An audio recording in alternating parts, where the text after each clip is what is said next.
Season 6 ഒരു contestant ആയിരുന്നു. എൻ്റെ അഡ്വക്കേറ്റ് സൂര്യ, ഹൈക്കോടതിയിലാണ് പ്രാക്ടീസ് ചെയ്യുന്നത്. അപ്പോൾ ഇന്ന് എല്ലാവരെയും വിളിച്ചതെന്ന് പറഞ്ഞു കഴിഞ്ഞാൽ ഈ ബിഗ് ബോസ് ഷോയുമായി ബന്ധപ്പെട്ട് കുറച്ച് കാര്യങ്ങൾ എൻ്റെ ലൈഫിലുണ്ടായി. അത് ഒരു സാമൂഹികമായി പ്രശ്നം ഉള്ള ഒരു വിഷയമായിട്ട് മനസ്സിലാക്കിയതുകൊണ്ട് അത് നിങ്ങളെല്ലാവരിലൂടെയും ജനങ്ങളിലേക്ക് എത്തിക്കുക എന്നുള്ളൊരു ഉദ്ദേശം കൊണ്ടാണ് ഞാൻ ഇങ്ങനെയൊരു സ്റ്റെപ്പ് എടുത്തത് എൻ്റെ ലൈഫിൽ. എനിക്കൊക്കെ അറിയാം, മീഡിയ ഇൻഡസ്ട്രി നിൽക്കുന്ന ഒരാളാണ്. അപ്പോൾ ആ ഒരു റിസ്ക് എടുത്തിട്ടാണ് ഞാൻ ഈ കാര്യങ്ങളെല്ലാം പുറത്ത് പറയാൻ തയ്യാറായതും. ഒരു പരാതി ഞാൻ ബിഗ് ബോസിനെതിരെ, അതായത് ബിഗ് ബോസ് സംഘാടകർക്കെതിരെ കൊടുത്തിരുന്നു ഇറങ്ങിയതിനു ശേഷം. കുറച്ചധികം കാലമായിട്ട് അതിന്റെ പുറകെ നടന്നതിന്റെ പേരിൽ ആ പരാതി ഞങ്ങൾ 2 സ്ഥലത്ത് പരാതി കൊടുത്തിരുന്നു. ഒന്ന് തമിഴ്നാട് DGP ആ പരാതി കൈക്കൊണ്ടു അവിടുത്തെ കൺസേൺ പോലീസ് സ്റ്റേഷനിലേക്ക് അത് എത്തി. ഇന്നലെ ആ പരാതി സ്വീകരിച്ചു. പരാതി നമ്പർ ജനറേറ്റ് ആയി. എന്നെ സ്റ്റേറ്റ്മെന്റ് എടുക്കാനായിട്ട് വിളിച്ചു അവര്. ഇന്നലെയാണ് വിളിച്ചത്. അതുകൊണ്ടാണ് ഇന്ന് തന്നെ പ്രസ് മീറ്റ് നമ്മൾ വിളിച്ചത്. നാളെ സ്റ്റേറ്റ്മെന്റ് കൊടുക്കാനായി പോകുന്നു. അതുപോലെ നമ്മൾ കേരള DGPക്കും പരാതി കൊടുത്തു. അദ്ദേഹവും ആ പരാതി സ്വീകരിച്ച് എറണാകുളം സിറ്റി പോലീസ് കമ്മീഷണർക്ക് ആ പരാതി ഫോർവേഡ് ചെയ്തിട്ടുണ്ട്. ഇനി അവിടെ നിന്ന് തുടരന്വേഷണങ്ങൾ ഉണ്ടാകുമെന്ന് ഞങ്ങൾ അറിയിച്ചിട്ടുണ്ട്. അതിന്റെ പേരിലാണ് ഈ പ്രസ് മീറ്റ് വിളിച്ച് ഈ കാര്യങ്ങൾ, അതായത് സീരിയസ് വയലേഷൻസ് അടങ്ങുന്ന ഒരു കാര്യമായതുകൊണ്ടാണ് ഇത് ജനങ്ങളിലേക്ക് എത്തണം, നിങ്ങൾ വഴി ജനങ്ങളിലേക്ക് എത്തണം എന്നറിഞ്ഞുകൊണ്ട് ഈ പ്രസ് മീറ്റ് വിളിച്ചത്. അപ്പൊ ഞാൻ കൊടുത്ത പെറ്റീഷന്റെ റെസീറ്റ് ആണ് ഈ കാണുന്നത്. ഈ പെറ്റീഷനിൽ ഞാനത് വായിക്കാം. ഇതിൽ പറഞ്ഞിരിക്കുന്നത് complaint against Malayalam Bigg Boss season 6 for criminal conspiracy, human rights violation, wrongful confinement, wrongful restraint, criminal intimidation, cheating and dishonesty, defamation, negligent act likely to spread infection or disease dangerous to life, criminal conspiracy, violation of medical ethics and concern, violation of Drugs and Cosmetic Act 1940. ഇത്രയും violations ആണ് ഈ ഷോയ്ക്കെതിരെ ഉള്ളതെന്ന് മനസ്സിലാക്കിയിട്ടാണ് ഞങ്ങൾ പരാതി കൊടുത്തതും അത് accept ചെയ്തത്, അന്വേഷണം പ്രഖ്യാപിച്ചത്. ഇത് നിങ്ങൾ അറിയിക്കാനാണ് വിളിച്ചത്. ഇതിന് ഉണ്ടായ സാഹചര്യം ഞാൻ പറയാം. ഇത് എന്ത് കാരണം കൊണ്ടാണ് ഇത്തരത്തിലേക്ക് എത്തിയതും ഈ പരാതി കൊടുക്കാൻ എൻ്റെ ലൈഫിൽ എന്ത് സാഹചര്യം ഉണ്ടാകുന്നെന്ന് പറയാം. അത് നിങ്ങൾക്കറിയാം, ഇതൊരു എന്താ പറയാ, ഈ ബിഗ് ബോസ് എന്ന് പറഞ്ഞ ഷോ എന്താണെന്ന് നിങ്ങൾക്ക് എക്സ്പ്ലെയിൻ ചെയ്യുന്നില്ല. ഷോയെ കുറിച്ച് ഒരു എന്റർടൈൻമെന്റ് ഷോ ആണ്. അപ്പൊ ആ ഷോയിനകത്ത് കുറച്ച് തെറ്റായ കാര്യങ്ങൾ അല്ലെങ്കിൽ ഇല്ലീഗാലിറ്റീസ്, ഷോയുടെ ഇൻജസ്റ്റിസ് പരമായിട്ടുള്ള കാര്യങ്ങൾ ആ ഷോയിൽ നടക്കുന്നു എന്ന് എനിക്ക് മനസ്സിലായി. ഇത് ഞാൻ കൃത്യമായി ചോദ്യം ചെയ്തു. ഒരു വീക്കെൻഡ് എപ്പിസോഡിൽ ഞാൻ ഇത് കൃത്യമായി ചോദ്യം ചെയ്തു. എന്റെ ചോദ്യം ചെയ്യലിന്റെ ഭാഗമായിട്ട് ഇവരെന്നെ അകത്തേക്ക് വിളിച്ച് ഇവരെന്നെ ആദ്യം ഫസ്റ്റ് വാണിംഗ് തന്നു. ആദ്യം എന്നെ കൺവിൻസ് ചെയ്യാനാണ് ശ്രമിച്ചത്. ഇവര് അങ്ങനെയൊന്നും നല്ല കാര്യങ്ങൾ എന്ന് പറയാൻ ശ്രമിച്ചത്. പക്ഷെ ഇതിന്റെ ടെക്നിക്കൽ സൈഡ് കൂടെ എനിക്ക് അറിയാവുന്നത് കൊണ്ട് എനിക്ക് അവരെ പ്രോപ്പറായിട്ട് കൗണ്ടർ ചെയ്യാൻ പറ്റി. അങ്ങനെ ഞാൻ അവരെ പ്രോപ്പറായിട്ട് കൗണ്ടർ ചെയ്തപ്പോൾ അവർക്ക് എനിക്ക് ഉത്തരം തരാൻ പറ്റാതെ അവരെന്നെ ഒരു ത്രെറ്റനിങ് മോഡിലേക്ക് കാര്യങ്ങൾ എത്തിച്ചിട്ട് എന്നോട് പറഞ്ഞു, ഇത് ഇവിടുത്തെ കണ്ടസ്റ്റൻസുമായിട്ട് സിവിൽ ഡിസ്കസ് ചെയ്യരുത്, ഇത് അങ്ങനെ അല്ല കാര്യങ്ങളെന്ന് പറഞ്ഞ് എന്നെ ആദ്യത്തെ പ്രാവശ്യം ഒന്ന് വാൺ ചെയ്തിട്ടാണ് അവർ പുറത്തേക്ക് വിട്ടത്. ഒരു ശനിയാഴ്ചയാണ് ഈ വിഷയം ഉണ്ടായത്. അതിനുശേഷം എനിക്ക് ഒരു പണിഷ്മെന്റ് എന്ന രീതിയിൽ എന്നെ ആ ഗെയിമിന്റെ ഭാഗമായിട്ടുള്ള ഒരു പണിഷ്മെന്റ് എന്ന രീതിയിൽ എന്നെ അവർ ഉറങ്ങാൻ സമ്മതിച്ചില്ല. ആ രാത്രി കൃത്യമായി പറഞ്ഞാൽ ഒരു 24 മണിക്കൂറോളം എനിക്ക് ഉറക്കം നിഷേധിക്കുന്നുണ്ടായിരുന്നു. നിങ്ങൾ കാണുന്നത് പോലെയല്ല, ആ ഷോയിൽ ഡേ ടൈമിൽ വെളിച്ചമുള്ളതുപോലെ തന്നെ നൈറ്റിലും അത്യാവശ്യം ക്യാമറകളൊക്കെ ഉള്ളതുകൊണ്ട് എല്ലാ പ്രകാശത്തിലാണ്, അവിടെ ലൈറ്റിലാണ് ഉള്ളത്. ഉറങ്ങുന്നത് തന്നെ വളരെ ബുദ്ധിമുട്ടിയാണ്. ആ സാഹചര്യത്തിൽ എന്നെ അവർ ഉറങ്ങാൻ സമ്മതിച്ചില്ല. ഒരു പണിഷ്മെന്റിന്റെ ഭാഗമായിട്ട് ആ വീട്ടിൽ ഏത് മുറിയിൽ ഞാൻ കിടന്നാലും കൃത്യമായി മുറികളിൽ കയറാൻ പാടില്ല എന്നുണ്ട്. പിന്നെ പൊതുവായിട്ടുള്ള ജനറൽ ഏരിയയിൽ ഉറങ്ങാൻ ശ്രമിച്ചാലും എന്നെ ഉറങ്ങാൻ സമ്മതിച്ചില്ല. ഇവിടെ ഉറങ്ങരുത്, അവിടെ ഉറങ്ങരുത് എന്നൊക്കെ പറഞ്ഞ് ബാക്ക് ടു ബാക്ക് എന്നെ അവർ അതിൽ നിന്ന് വിലക്കിക്കൊണ്ടിരുന്നു. ഒരു 4 മണിയോടുകൂടിയാണ് എനിക്ക് ഉറക്കം കിട്ടിയത്. പിന്നെ അറിയാം 8 മണിക്ക് അവിടെ ഒരു അലാറം പോലത്തെ ഒരു പരിപാടി ഉണ്ട്. എണീറ്റ് പിന്നെ വീണ്ടും നമ്മൾ ദൈനംദിന കാര്യങ്ങൾ ചെയ്യേണ്ടി വരും. അപ്പൊ അവിടെയാണ് ഇത് തുടങ്ങിയത്. ഫസ്റ്റ് വയലേഷൻ എന്ന് പറഞ്ഞു കഴിഞ്ഞാൽ എനിക്ക് ഉറക്കം നിഷേധിക്കാൻ ഇവിടെ ഉണ്ടായത് ഒരു ഗെയിമിന്റെ ഭാഗമായിട്ട്. അതിനുശേഷം ഞാൻ മാനസികമായി ഒത്തിരി തളർന്നു. നിങ്ങൾക്കറിയാം, ഒരു മനുഷ്യൻ 24 മണിക്കൂറിൽ കൂടുതൽ ഉറങ്ങാതിരുന്ന് കഴിഞ്ഞാൽ ഉണ്ടാകുന്ന ബുദ്ധിമുട്ട് അറിയാവുന്നതാണ്. അങ്ങനെ ഒരു ബുദ്ധിമുട്ട് എനിക്ക് ഉണ്ടാകുന്നു. ശരിക്കും പറഞ്ഞാൽ 48 മണിക്കൂർ പ്രോപ്പർ സ്ലീപ്പ് അവിടെ അതിനകത്ത് കിട്ടില്ല നമുക്ക്. അപ്പം അത് കഴിഞ്ഞുണ്ടായ സാഹചര്യം എന്ന് പറഞ്ഞാൽ എൻ്റെ ഒരു കണ്ടസ്റ്റന്റിന് നടുവ് ഡിസ്കിന്റെ ഒരു ഇഷ്യൂ വന്നിട്ട് അവിടെ പുറത്തേക്ക് കൊണ്ടുപോകേണ്ട ഒരു ഇമ്മീഡിയറ്റ് സാഹചര്യം ഉണ്ടായിരുന്നു. അപ്പോൾ ആ ഇമ്മീഡിയറ്റ് സാഹചര്യത്തെ അവര് കണ്ടന്റ് ആയിട്ട് ഉപയോഗിച്ചു. അതായത് ഒരു മണിക്കൂറുകളോളം ആ കണ്ടസ്റ്റന്റിനെ അവിടെ ഇവര് തൊട്ടടുത്ത് മെഡിക്കൽ സപ്പോർട്ട് ഉണ്ടെന്ന് പറയാറുണ്ട്, തൊട്ടടുത്ത് ഡോക്ടർ ഉണ്ടെന്ന് പറയുന്നു, സ്ട്രക്ചർ കൊണ്ടുവരാനുള്ള സംവിധാനം ഉണ്ട് എന്നെല്ലാം പറയുമ്പോഴും അവരൊരു 3 എന്റെ ഒരു ഉദ്ദേശ കണക്കാണ് പറയുന്നത്, എനിക്ക് സമയം അറിയില്ല അതിനകത്ത്. എന്തായാലും മണിക്കൂറുകളോളം അവര് ആ കുട്ടീനെ പുറത്തേക്ക് കൊണ്ടുപോകാതെ കണ്ടന്റ് ആയിട്ട് ഷൂട്ട് ചെയ്തു, ഞങ്ങളെ പുറത്താക്കി, കഥ കടച്ചു, ഈ പറയുന്ന ബ്ലൈൻഡ്സ് ഇട്ടു, വീണ്ടും തുറന്ന് ഞങ്ങൾ അകത്തേക്ക് കയറ്റി. അങ്ങനെ ബാക്ക് ടു ബാക്ക് ഒരു കണ്ടന്റ് എടുത്തോണ്ടിരുന്നപ്പോൾ എനിക്ക് മനസ്സിലായി ഈ ഷോ ഒരു മാനസിക പരിഗണനയും തരാത്ത ഷോയാണ്.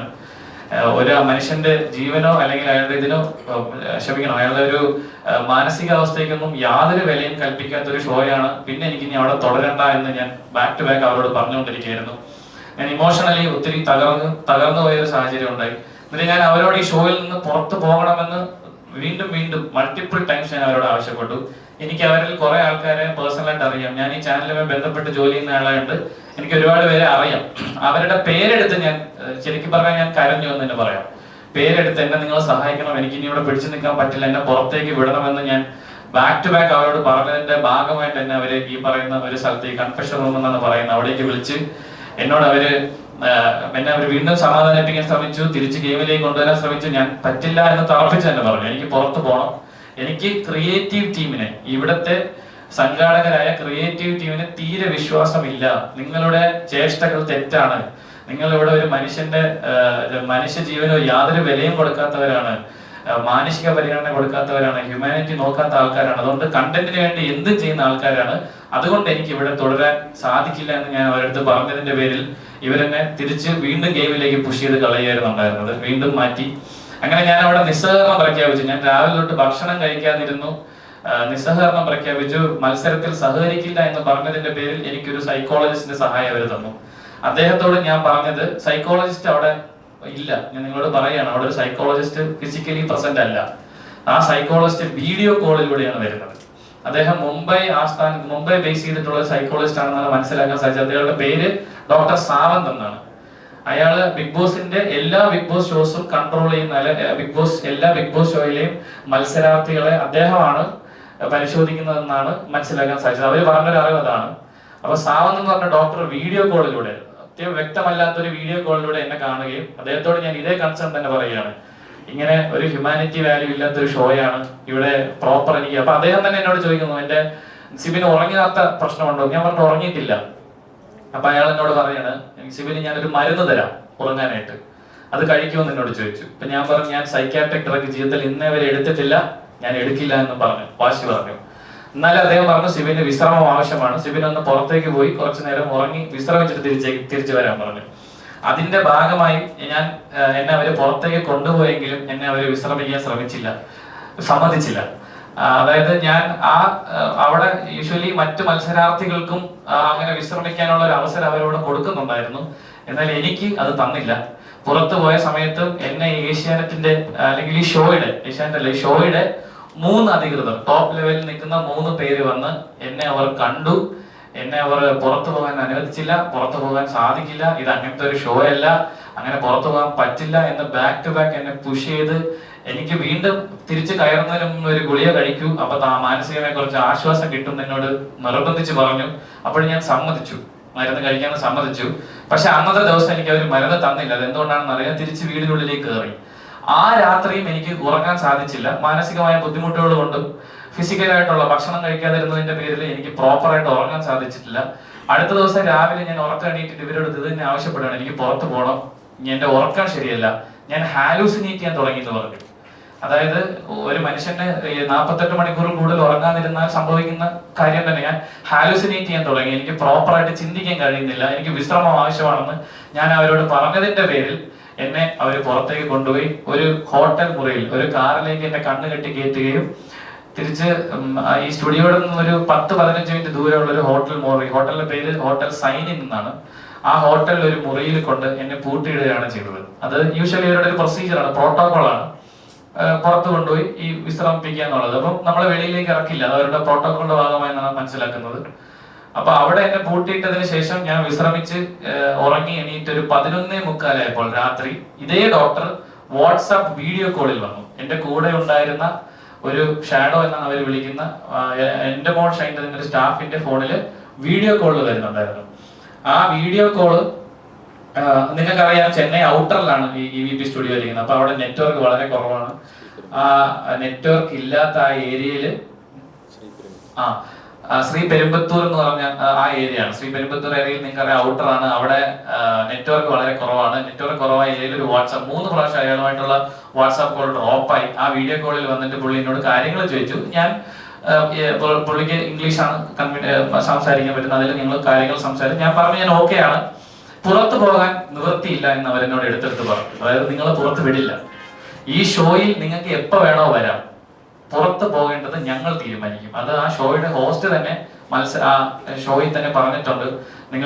നിങ്ങൾ തന്നെ കേട്ടിട്ടുണ്ടായിരിക്കും. അത് ഷോയിൽ തന്നെ എന്നോട് തന്നെ പറഞ്ഞിട്ടുണ്ട്. നിങ്ങൾക്ക് തോന്നുമ്പോൾ പുറത്തു പോകാൻ പറ്റുന്ന ഒരു ഷോ ഒന്നും അല്ല ഇത്, ഞങ്ങൾ തീരുമാനിക്കും എപ്പോൾ പോകണമെന്ന്. അങ്ങനെയാണെങ്കിൽ വരാൻ പാടില്ലായിരുന്നു.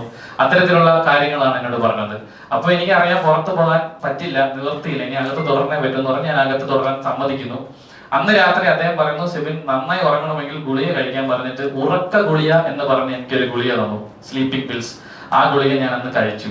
കഴിച്ചതിന്റെ പേരിൽ ഞാൻ നന്നായി ഉറങ്ങി. അടുത്ത ദിവസം രാവിലെയും 2 ഗുളികകൾ എനിക്ക് തന്നവര്, 2 ഗുളികകൾ. ഈ 2 ഗുളികയും ഞാൻ കഴിച്ചു. അത് കഴിച്ചതോടുകൂടി എനിക്ക് സംഭവിച്ചത് പ്രോപ്പറായിട്ട് ആലോചിക്കാൻ പറ്റാത്ത ഒരു സാഹചര്യത്തിലേക്ക് പോയി. എനിക്ക് എന്താ പറയാ, മൊത്തത്തിൽ ക്ഷീണിതനായി. വളരെ ക്ഷീണിതനായി ഞാൻ ആ കട്ടിൽ ഇരിക്കുകയും സ്വാഭാവികം ഞാൻ ഉറങ്ങി പോവുകയും ചെയ്തു. ഞാൻ എണീക്കുന്നത് വൈകുന്നേര സമയമാണ്. സമയം അറിയില്ല, കാരണം അവിടെ ക്ലോക്കോ മറ്റു കാര്യങ്ങളോ ഒന്നും ഇല്ല ആ മുറിക്കകത്ത്. ഈ സമയത്തും എന്റെ വീട്ടുകാര് ഈ ഷോ കണ്ടിട്ട് നിരന്തരമായി ഇവരെ വിളിച്ചുകൊണ്ടിരിക്കുകയാണ്. എന്റെ എമർജൻസി കോൺടാക്ട് ആണെങ്കിലും എനിക്ക് എന്ത് സംഭവിച്ചു, എന്തിന് സെബിനെ പുറത്തേക്ക് കൊണ്ടുപോയി, എന്താണ് ആരോഗ്യ കാരണം, ഇവരാരും കൃത്യമായിട്ടോ അല്ലെങ്കിൽ ഫോൺ അറ്റൻഡ് ചെയ്ത് എന്താണ് എനിക്ക് സംഭവിച്ചെന്ന് പോലും ഇവരാരും പറയാൻ തയ്യാറായിട്ടില്ല. ഒരു മനുഷ്യര് പോലും, എന്റെ വീട്ടുകാരെയോ എനിക്ക് വേണ്ടപ്പെട്ട ആൾക്കാരെയോ എനിക്ക് എന്താണ് സംഭവിക്കുന്നത് ആ നിമിഷം വരെയും അറിയിച്ചിട്ടില്ല. അതിനുശേഷം ഉണ്ടായതെന്ന് പറഞ്ഞു കഴിഞ്ഞാൽ വൈകുന്നേരം വീണ്ടും ഇതുപോലെ 2 ഗുളിക കൊണ്ടുവന്നു. അപ്പൊ ഞാൻ പറഞ്ഞു ഞാൻ ഈ ഗുളിക കഴിക്കില്ല, പ്രിസ്ക്രിപ്ഷൻ ഇല്ലാതെ ഞാൻ ഈ ഗുളിക കഴിക്കില്ല എന്ന് പറഞ്ഞു. അതിന്റെ പേരിൽ ആ കൂടെ ഉണ്ടായിരുന്ന ആൾ അവരുടെ ഹയർ അതോറിറ്റീസിനെ ബന്ധപ്പെട്ടിട്ട് അതിന്റെ പ്രിസ്ക്രിപ്ഷൻ മൊബൈലിലേക്ക് മേടിച്ചിട്ട് എനിക്ക് കാണിച്ചു. ആ മൊബൈലിൽ ഞാൻ വായിച്ച പ്രിസ്ക്രിപ്ഷനിൽ എന്റെ കണ്ടീഷനായിട്ട് ആ ഡോക്ടർ മെൻഷൻ ചെയ്തിരുന്നത് അക്യൂട്ട് സ്ട്രെസ് എന്നാണ്, അക്യൂട്ട് സ്ട്രെസ്. എന്നിട്ട് ഈ 2 ഗുളികകൾ, അതിൽ ഒരു ഗുളികയുടെ പേര് ഞാൻ ഓർക്കുന്നില്ല, രണ്ടാമത്തെ ഗുളിക ഞാൻ ഓർക്കുന്നു, ഒലാൻസപ്പൈൻ എന്നാണ് ആ ഗുളികയുടെ പേര്, ഒലാൻസപ്പൈൻ.